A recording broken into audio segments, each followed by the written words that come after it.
ಕನ್ನಡ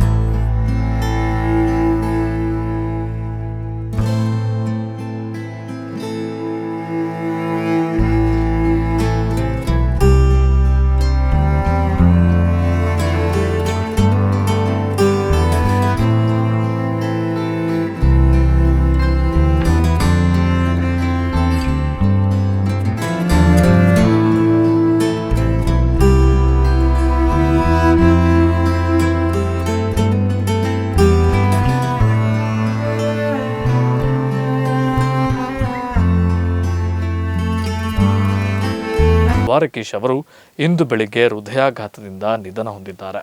ಈ ಹಿಂದೆಯೂ ದ್ವಾರಕೀಶ್ ಅವರು ನಿಧನರಾಗಿದ್ದಾರೆ ಎಂಬ ಸುಳ್ಳು ವದಂತಿಗಳು ಹಬ್ಬಿತ್ತು. ಈ ಬಾರಿಯೂ ಈ ಸಾವಿನ ಸುದ್ದಿ ಸುಳ್ಳೇ ಇರಬಹುದು ಅಂದುಕೊಂಡಿದ್ದರು. ಆದರೆ ದ್ವಾರಕೀಶ್ ಅವರು ಹೃದಯಾಘಾತಕ್ಕೆ ಬಲಿಯಾಗಿದ್ದಾರೆ ಎಂದು ತಮ್ಮ ಕುಟುಂಬಸ್ಥರೇ ಸ್ಪಷ್ಟಪಡಿಸಿದರಲ್ಲದೆ ಇಡೀ ಕುಟುಂಬ ಸೇರಿದಂತೆ ಇಡೀ ಚಿತ್ರರಂಗವೇ ಶೋಕ ಸಮುದ್ರದಲ್ಲಿ ಮುಳುಗಿದೆ. ಅಂತೆಯೇ ವಿವಿಧ ನಾಯಕ ನಟ ನಟಿಯರು ಸೇರಿದಂತೆ ಸಿನಿರಂಗದ ಗಣ್ಯರು ಸಂತಾಪವನ್ನು ವ್ಯಕ್ತಪಡಿಸುತ್ತಿದ್ದಾರೆ. 1963ರಲ್ಲಿ ವ್ಯಾಪಾರ ಬಿಟ್ಟು ಸಿನಿಮಾ ನಟನೆಯನ್ನ ಆಯ್ದುಕೊಂಡ ನಟ ದ್ವಾರಕೀಶ್ ಕನ್ನಡ ಚಿತ್ರರಂಗದಲ್ಲಿ ಬಹುದೊಡ್ಡ ಹೆಸರು ಮಾಡಿದ್ದಾರೆ.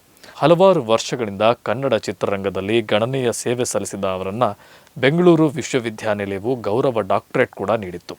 ನಟರಾಗಿ, ನಿರ್ದೇಶಕ, ನಿರ್ಮಾಪಕರಾಗಿ ಹಲವಾರು ಚಿತ್ರಗಳ ಕೊಡುಗೆ ನೀಡಿರುವ ಅವರು ಕನ್ನಡ ಚಿತ್ರರಂಗಕ್ಕೆ ಕಲಾ ಸೇವೆ ಸಲ್ಲಿಸಿದ್ದಾರೆ.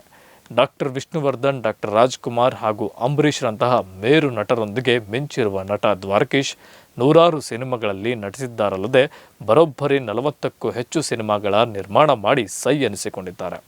ಇಂದು ಅವರ ನಿಧನದ ಸುದ್ದಿ ಸಿನಿಪ್ರಿಯರಿಗೆ ಶೋಕ ಸಮುದ್ರದಲ್ಲಿ ಮುಳುಗಿಸಿದೆ. ಇನ್ನು ನಾಳೆ ಮಧ್ಯಾಹ್ನ 2 ಗಂಟೆಯವರೆಗೆ ರವೀಂದ್ರ ಕಲಾಕ್ಷೇತ್ರದಲ್ಲಿ ಅಂತಿಮ ದರ್ಶನಕ್ಕೆ ವ್ಯವಸ್ಥೆಯನ್ನ ಮಾಡಲಾಗುತ್ತಿದ್ದು ಅಂತಿಮ ದರ್ಶನ ಪಡೆಯಬಹುದಾಗಿದೆ ಎಂದು ಕುಟುಂಬದ ಮೂಲಗಳು ತಿಳಿಸಿವೆ.